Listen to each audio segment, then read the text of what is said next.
Hari Om. Shall we begin with a Shanti mantra? Please join me. Om.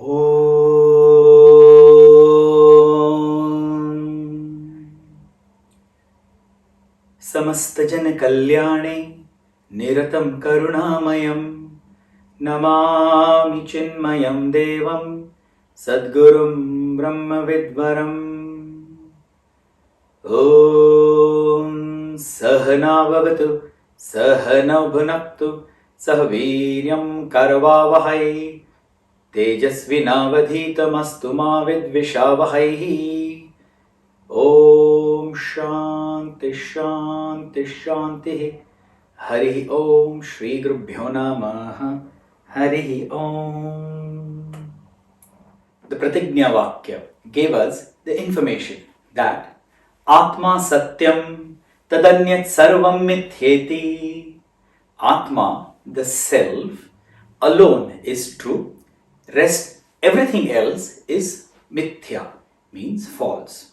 There were examples given to make us understand how everything else is mithya or false. It was said, the entire knowledge that we know by two means. The first means is pratyaksha, which is direct with the help of the five organs, and the second is by paroksha, which is by inference. These are the two ways we know the world.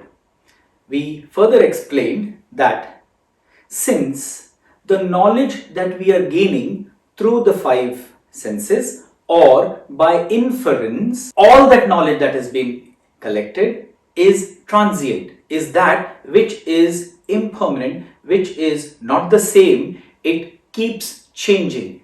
It gets denied. It gets negated by two things. One, it gets negated with time. What was yesterday, it may not be the same today. What is today, it may not remain the same tomorrow. It gets negated by time. And the second aspect which it gets negated is by the self, by me.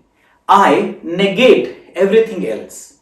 Let's take our memory back to what is Sat and what is Mithya. To understand what we have just spoken, we need to get our minds once again back to what is Sat. The definition of Sat, as explained, is that which remains same, unchanged, unmoved at all three periods of time, the past, present and the future, which is self-effulgent, means it is something which does not depend on the five senses or the extraneous knowledge that we gain by inference. It is knowledge by itself. It is knowledge per se. The knowledge means consciousness. It is self-aware. The second reason given, that which gets negated because it has no substratum of its own. The knowledge which does not stand on its own, it requires a substratum to hold it, is false. So all the worldly knowledge, all the knowledge that we know is false. When you know something, it is false.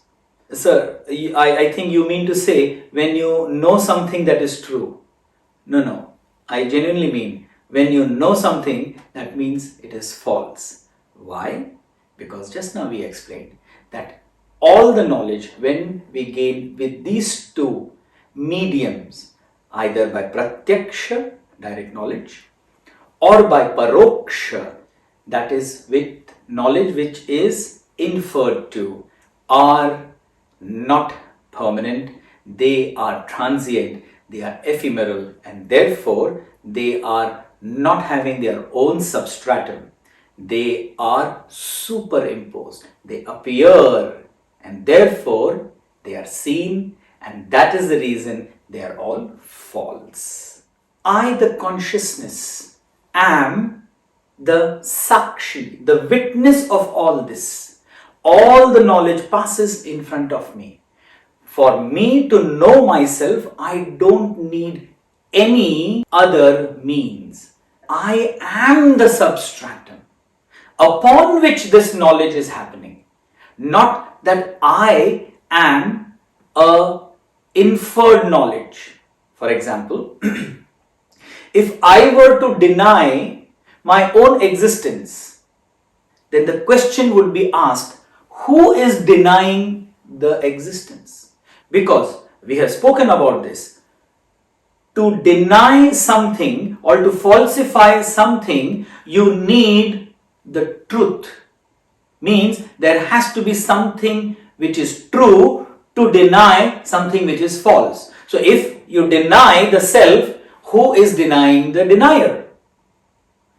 Who is denying the self? There has to be another self, but there is no such thing as another self. Therefore, you can never deny your own self. The denier can never be denied. Therefore, Atma is Satyam, Tadanyat Sarvam Mithyeti. You, as the self, can deny everything. You can falsify everything because they are all superimposed on the self, on you, the substratum, the truth. So, you've understood what the self is? Who you are? No? Of course, it is not so simple to understand. We are dealing with the most complex subject known to mankind. Therefore, the masters, the Shastra, Veda has given us directions and path. They have given us indication about the self.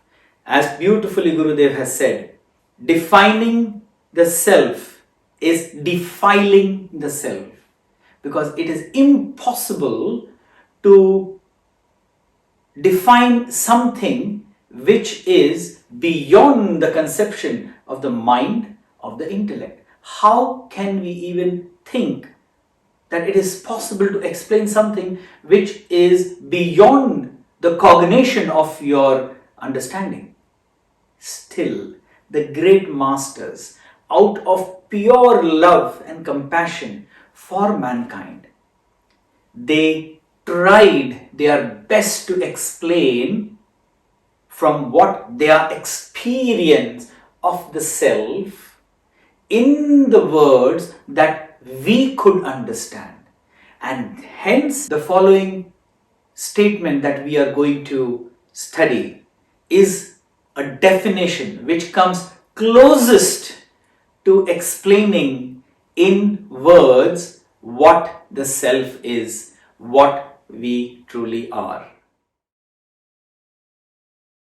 Atma kaha स्थूल सूक्ष्म कारण शरीराद् व्यतिरिक्तः पंचकोशातीतः सन् अवस्थात्रय साक्षी सच्चिदानंद स्वरूपः सन् यस्तिष्ठति स आत्मा.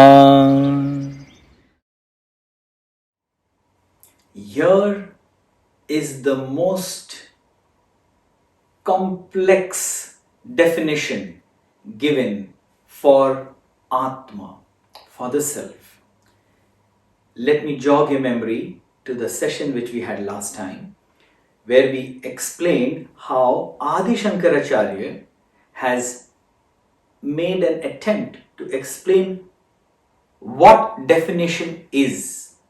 He said that definition should be something when read or heard, it should make the topic under scrutiny so crystal clear that it can never be mistook for something else. That means you have to express, you have to explain, you have to specifically point out to the essence of the thing that has to be explained.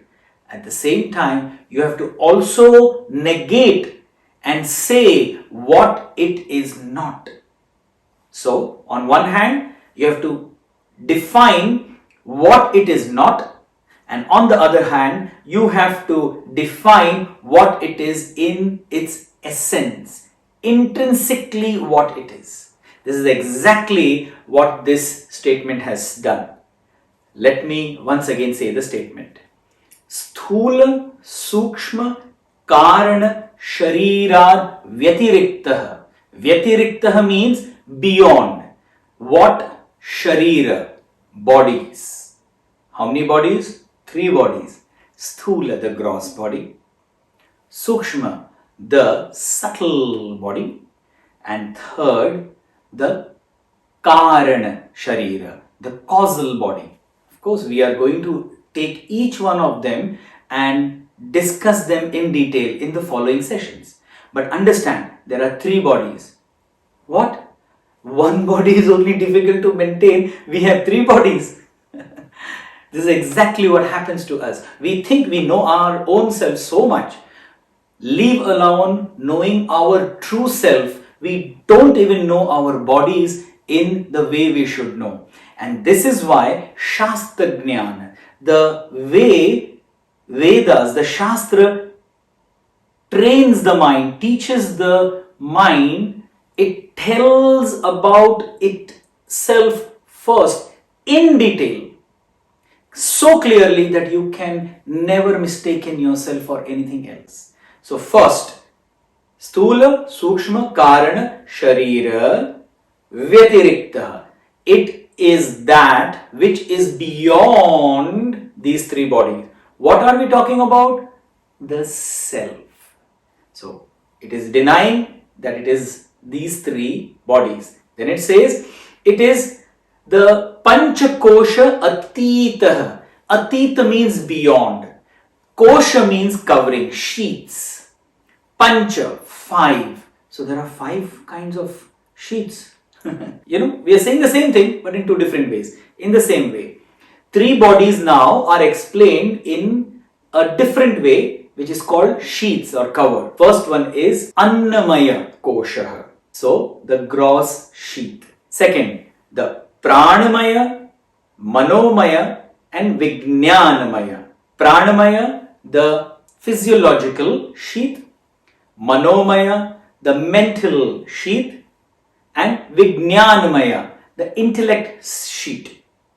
So 3 plus 1, 4. And the last one is left, which is known as Anandamaya Kosha. Means that sheet which is pure ignorance. In other way, it is also saying it is bliss sheath. Anand means bliss. But this is not the Anand, the bliss that we talk about of the self, but this is a bliss which is because of ignorance. We will speak about all this in detail in coming sessions. But understand how Adi Shankaracharya Bhagwan has explained that what it is not. The Atma is not the 3 bodies. The Atma is beyond the 5 kosha, and it further says that it is different than the 3 avasthas. There are 3 states of awareness. 3 states of awareness. First, the state of awareness is when we are awake. The Jagrata avastha, where you're awake, your faculties are awake, conscious, fully aware. The second is the Swapna avastha, the dream state, where your physical is gone to sleep, but the mind activity is going on, where you see the dream. And the third, Shushupti avastha, the deep sleep state, whereby your mind and intellect also are completely folded up and nothing is aware. You are not aware of the body and not aware of the mind and intellect also. The consciousness or the self or the Atma is even different than these 3 avasthas, the state. Up till now, Adi Shankaracharya in his definition has explained that it is not the 3 bodies, it is not the 5 koshas, and it is different than the 3 states of awareness. And then he says what it is. An expression is given. It says Sat, Chit, and Anand. Oh, self is made of three things. No, it is not made of three things. Self is one akhand. It is a homogeneous thing. It is like the sky, which is one, unbroken, unpart. Otherwise, how would it be called Advaita? Dvaita means split or two. Advaita means non-dual, single, one single consciousness. We shall explain all this in so much detail, but I'm giving you an idea what you should expect in the following few sessions. So, Sat Chid Anand. There are three different words expressing the same consciousness, the self. The self means what? Who, where? This. Yeah, self, your own self, my own self. It is expressing in three words the same thing. And it says, Yattishtati, that which is constantly there. That is Atma. So, it explains first what it is not and then asserts what it is. Let us very quickly go through the statement once again. You will see it on your screen. Atma kaha स्थूल सूक्ष्म कारण शरीराद् व्यतिरिक्तः पंचकोशातीतः सन् अवस्थात्रय साक्षी सच्चिदानंद स्वरूपः सन् यस्तिष्ठति स आत्मा. Interesting, isn't it?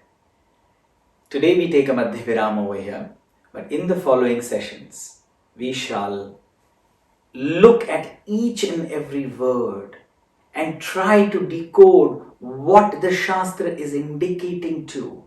We will try to understand it first intellectually. What does it mean to be called as the self? When we say the self is true, how is it like that? When we say everything else is mithya, how is it like that? What is the way of thinking? What is the way of inquiry? When we follow that way, like thousands before us have seen the truth, we too shall see the truth. Kindly join me in invoking the grace of the great Mahatmas who have walked this path before us and successfully reached, successfully gained, successfully have achieved their goal of the knowledge of the self, self-realization. Kindly join me. Om